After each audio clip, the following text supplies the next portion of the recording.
మండి హిమాచల్ ప్రదేశ్ రాష్ట్రంలోని జిల్లా ప్రధాన కేంద్రం. 80కి పైగా దేవాలయాలతో చిన్న కాశీగా ప్రసిద్ధి చెందిన పట్టణం. ఎంతో మంది పర్యాటకులను ఆకర్షిస్తున్న ప్రకృతి అందాలవరం. కొండల వారణాసిగా పేరొందిన ప్రాంతం. అతి పురాతన ఆలయాలకు, సుందరమైన లోయలకు పుట్టినిల్లు. సాహసయాత్రలు చేసేవారికి ముఖ్య ప్రదేశం. భారతీయ సంస్కృతిని చాటే మండిలోని ప్రాచీన దేవాలయాల్లో ఒకటైన త్రిలోకీనాథ్ ఆలయం ఈ వారం దివ్యక్షేత్రం.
దేహమే దేవాలయం అని ఆధ్యాత్మికవేత్తలు చెప్తుంటారు.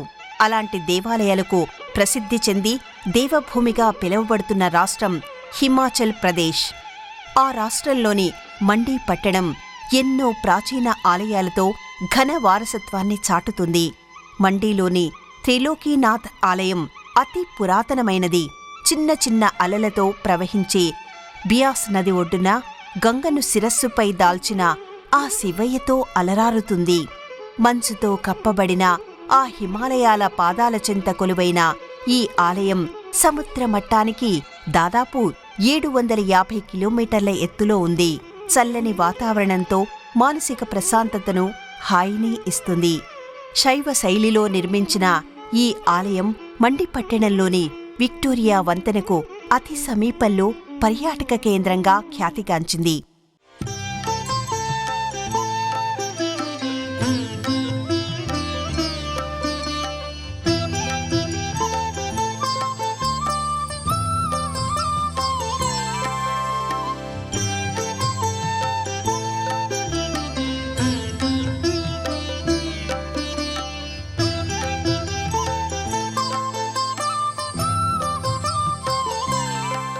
హిమ అంటే మంచు, అచల్ అంటే పర్వతం.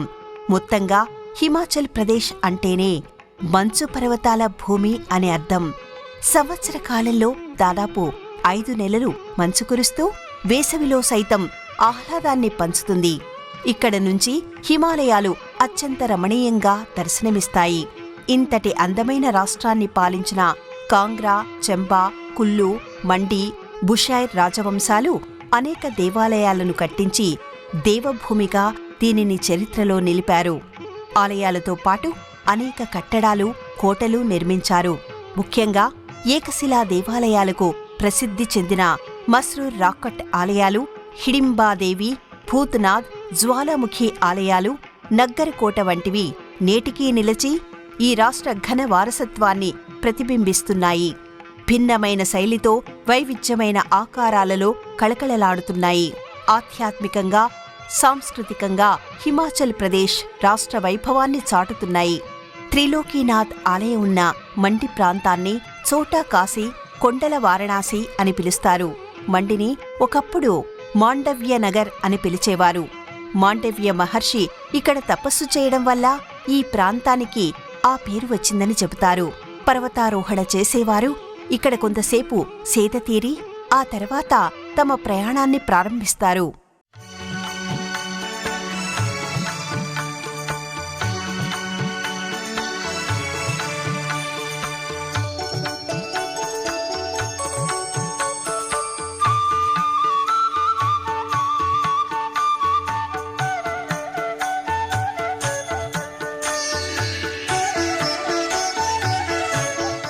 కులు, మనాలి వంటి లోయల ప్రవేశాలు ఈ ప్రాంత సౌందర్యాన్ని మరింత ఇనుమడింపచేస్తాయి. అంతేకాదు అంతర్జాతీయ శివరాత్రి జాతర ఇక్కడో మహత్తరమైన సంబరం. ఆ సమయంలో వందలాది స్థానిక దేవతలు ఇక్కడ కొలువుదీరతారు. ఆ దేవతల సమూహాన్ని చూడడానికి 2 కళ్ళు చాలు అంటే అతిశయోక్తి కాదు. ఇంతటి అరుదైన సుందరమైన చరిత్ర కలిగిన మండిలో ఉన్నదే ఈ త్రిలోకీనాథ్ దేవాలయం.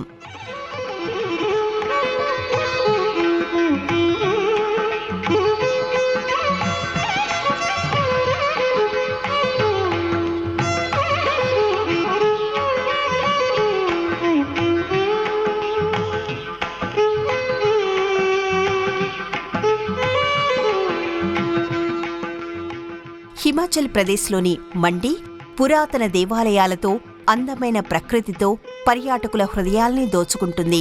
వాణిజ్య, సాంస్కృతిక కేంద్రంగా విరాజిల్లుతుంది.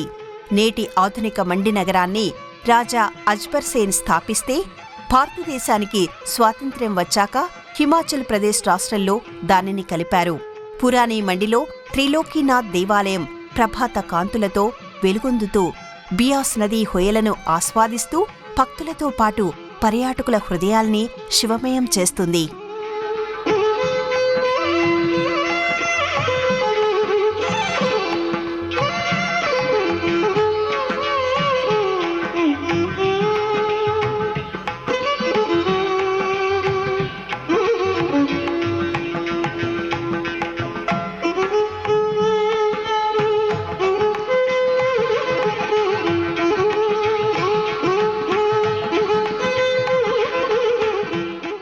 ఒకప్పటి ఈ ప్రాంత పాలకుడైన సుకేత్ రాజు సాహుసేన్ తన తమ్ముడైన బహుసేన్తో తరచూ గొడవపడేవాడట.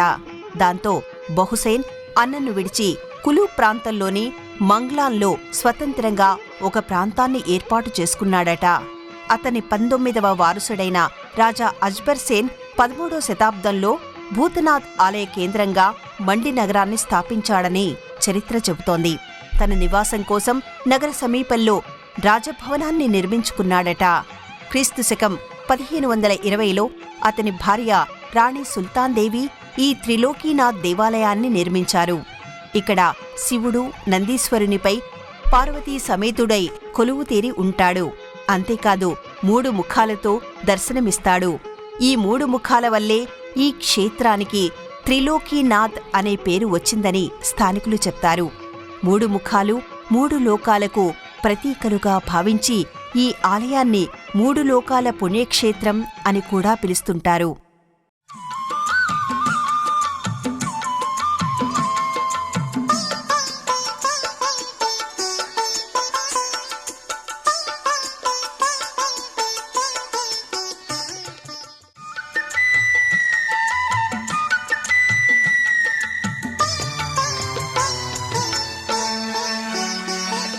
ఈ ఆలయం కేవలం భక్తులకే కాదు, పర్యాటకులకు, యాత్రికులకు కూడా దివ్యక్షేత్రమే.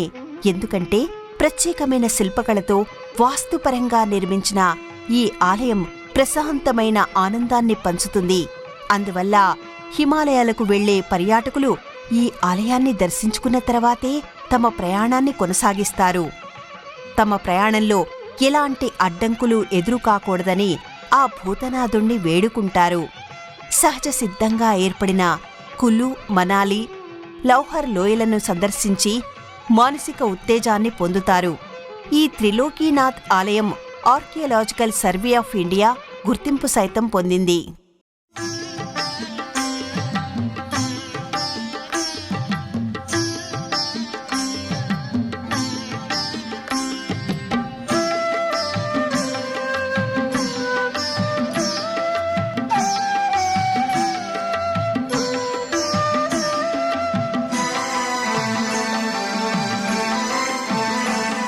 మండిలోని త్రిలోకీనాథ్ ఆలయం అతి ప్రాచీన శిల్పకళతో ప్రకాశిస్తుంది.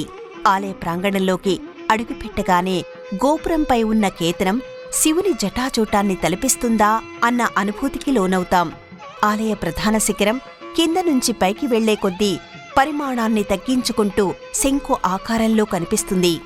ఇది ఒకప్పటి పురాతన నిర్మాణానికి ఉదాహరణ. ఈ శిఖరం మీద చెక్కిన అనేక అరుదైన ప్రతిమలు అద్భుతమైన చిత్రాలు, వైవిధ్యమైన భంగిమలు మనల్ని కళ్ళు తిప్పుకోనివ్వవు. ఈ భారీ అలంకరణను సూక్ష్మంగా పరిశీలిస్తే అనేక దేవతా విగ్రహాలు గోచరిస్తాయి. వృషభంపై ఉన్న శివపార్వతులు, మహిషాసుర మర్ధిని, వేట, నృత్యం చేస్తున్న వివిధ దేవతల బొమ్మలు స్పష్టంగా కనిపిస్తాయి. ఆలయ గోడలపై అక్కడక్కడా చిన్న చిన్న గూళ్లు కూడా ఉన్నాయి. కొన్ని కుయ్యమందిరాల్లో స్తంభాలు, వాటిలో సృష్టికర్త అయిన బ్రహ్మ వంటి చిన్న చిన్న దేవతా విగ్రహాలు ఆలయ ప్రాశస్త్యాన్ని గుర్తుచేస్తాయి. శిఖరాన్ని కింద నుంచి తల పైకెత్తి చూస్తే ఆ కైలాస పర్వతాన్నే చూసిన అనుభూతి మనలో కలుగుతుంది.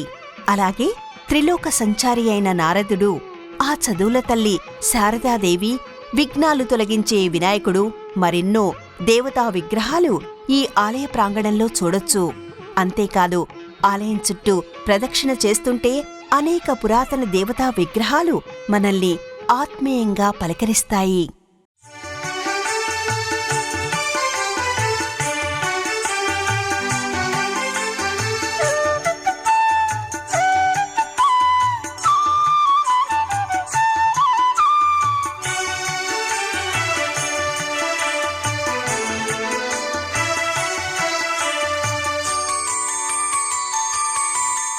త్రిలోకీనాథ్ ఆలయం చుట్టూ ఉన్న మొక్కలు, చెట్లు చల్లని గాలితో మనసును ఉల్లాసపరుస్తూ ఆనందానుభూతికి లోను చేస్తాయి. ప్రాంగణంలో కనిపించే మరో 2 మండపాలు కూడా శంకు ఆకారాల్లోనే కనిపిస్తాయి.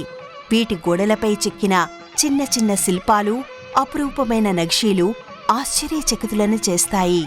ఈ ఆలయాన్ని ఇక్కడే దొరికే దేవదారు కలప, రాతితో కట్టినట్టు శాస్త్రవేత్తలు గుర్తించారు. శిఖర శైలి నిర్మాణానికి అద్భుతమైన ఉదాహరణగా చెప్పుకునే త్రిలోకీనాథ్ ఆలయం ప్రాచీన శిల్పకళా వైభవంతో, ప్రకృతి సౌందర్యంతో కట్టిపడేస్తుంది.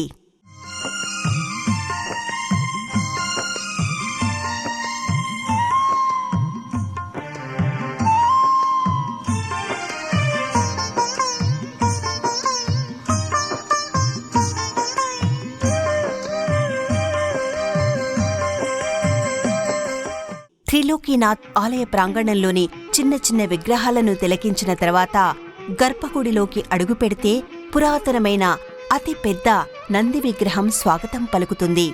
స్వామివారికి అభిముఖంగా ఉన్న ఈ నందిని చూస్తుంటే భక్తి ప్రపత్తులతో పాటు ప్రాచీన శిల్పకళల రాజసం కూడా మనకి తెలిసి వస్తుంది.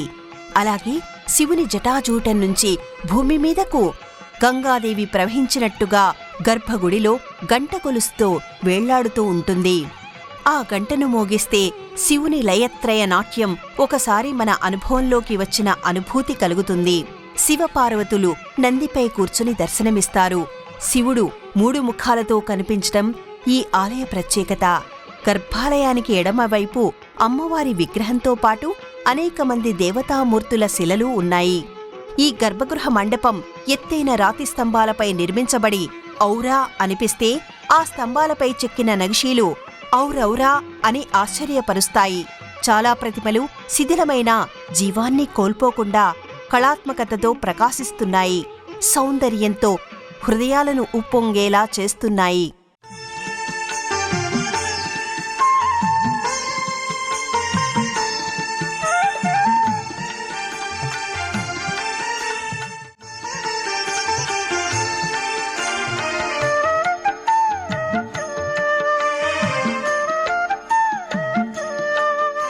ప్రధాన ఆలయ మండపం 4 మూలల్లో ఉన్న ఉబ్బెత్తు నిర్మాణాలు కళాత్మకంగా ఆకట్టుకుంటాయి. నక్షత్ర నమూనాలా కనిపిస్తే పైకి వెళ్లే కొద్దీ వేరువేరు గర్భాలయాలుగా విడిపోయి ఆశ్చర్యానికి లోను చేస్తాయి. మండపం గోడలకు 2 వైపులా తెరచిన కిటికీలు ఉన్నాయి. వీటిలో కొన్ని శిథిలమై తమ స్వరూపాన్ని కోల్పోయినా, ఒకటి మాత్రం సజీవ కళతో నేటికీ ప్రకాశిస్తూ ఆనాటి శిల్పకళా చతురతను చెప్పకనే చెబుతుంది. అందుకే ఈ ఆలయ దర్శనం ప్రత్యేకమైనది, పవిత్రమైనదే కాదు, ప్రకృతిమయమైనది, పర్యాటకంగా కూడా ముఖ్యమైనది అని భావిస్తుంటారు.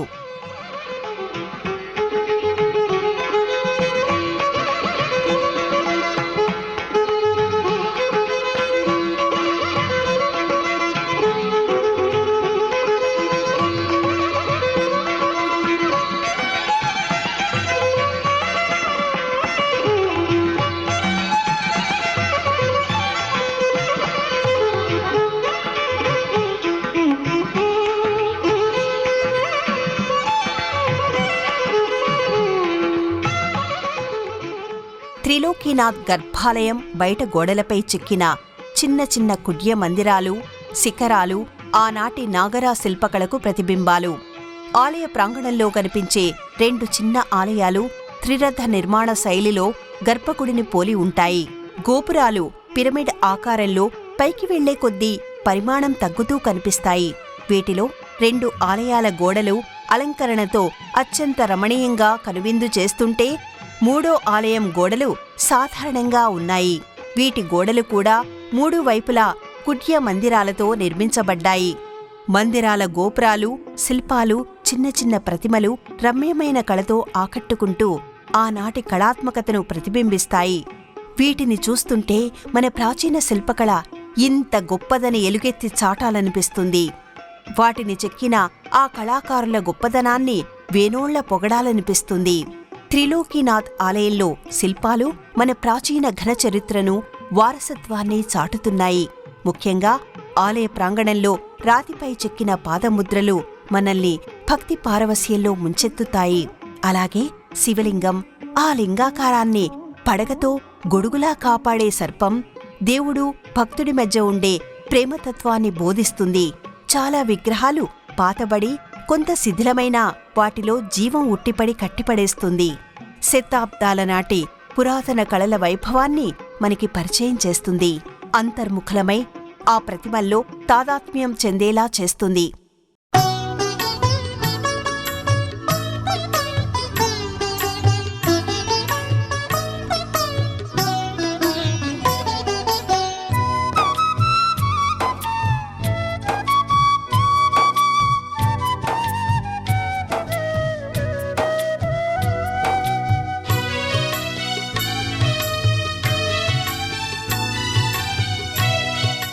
త్రిలోకీనాథ్ ఆలయం శిఖరశైలి నిర్మాణంలో బియాస్ నది ప్రాకృతిక సౌందర్యంతో నిత్యం కళకళలాడుతూ ఉంది. ఆలయ ప్రాంగణంలో నిలబడి బియాస్ నదిని తిలకించడం అంటే ప్రకృతి మనకు ప్రసాదించిన దివ్యమైన సుందర దృశ్యాన్ని మనసులో పదిలపరుచుకోవడమే. అలా నదితో పాటు నదికి ఆవల ఒడ్డున ఉన్న పంచవక్త్ర ఆలయాన్ని మనం చూడవచ్చు. ఆ ఆలయం కూడా నాగరా శైలిలో నిర్మించబడి ఆనాటి కళా సౌరభాలను వెదజల్లుతుంది.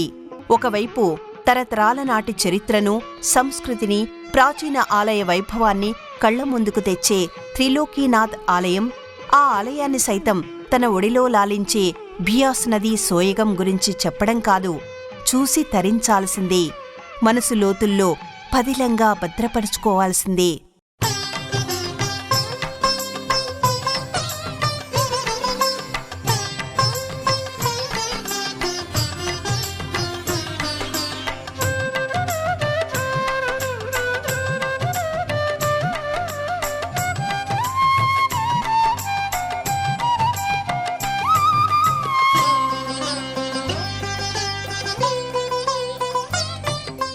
నిత్యం పూజలందుకునే త్రిలోకీనాథ్ ఆలయం ఉదయం 6 గంటల నుంచి సాయంత్రం 6 గంటల వరకు తెరిచే ఉంటుంది.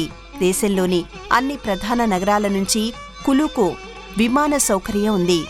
అక్కడ్నుంచి దాదాపు 100 కిలోమీటర్ల దూరంలో ఉన్న మండికి బస్సు లేదా స్థానిక మార్గం ద్వారా ప్రయాణించాలనుకునేవాళ్లు జోగిందర్ నగర్, చండీగఢ్ లేదా పఠాన్కోట్లకు వెళ్లి అక్కడ నుంచి బస్సు లేదా స్థానిక వాహనాల్లో మండిని చేరుకోవచ్చు.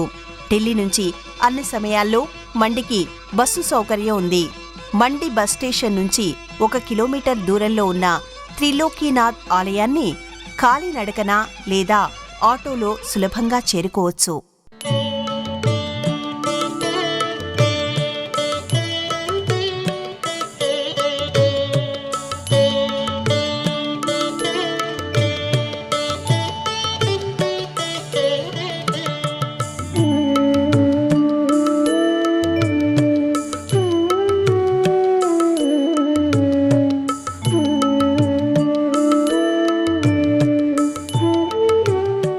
సుందరమైన లోయలతో పర్యాటకులకు ఆతిథ్యమిచ్చే హిమాచల్ ప్రదేశ్లోని మండి 81 పురాతన ఆలయాలతో దేవభూమిగా పేరొందింది.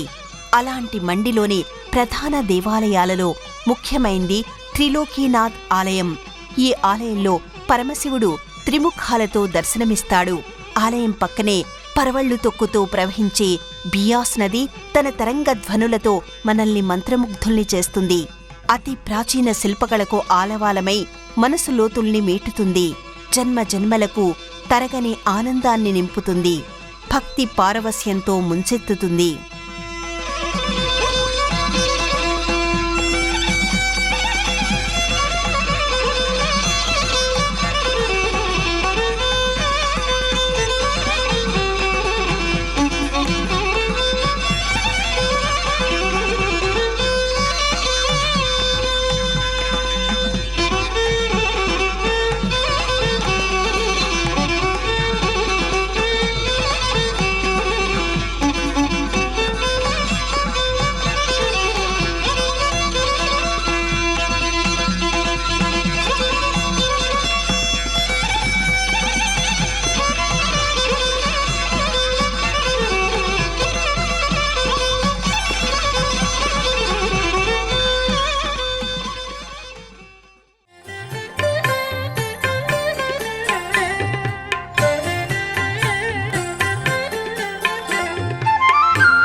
ఈ కార్యక్రమాన్ని తిరిగి చూడాలనుకుంటే www.youtube.com/ETV Life Spiritual లో చూడవచ్చు.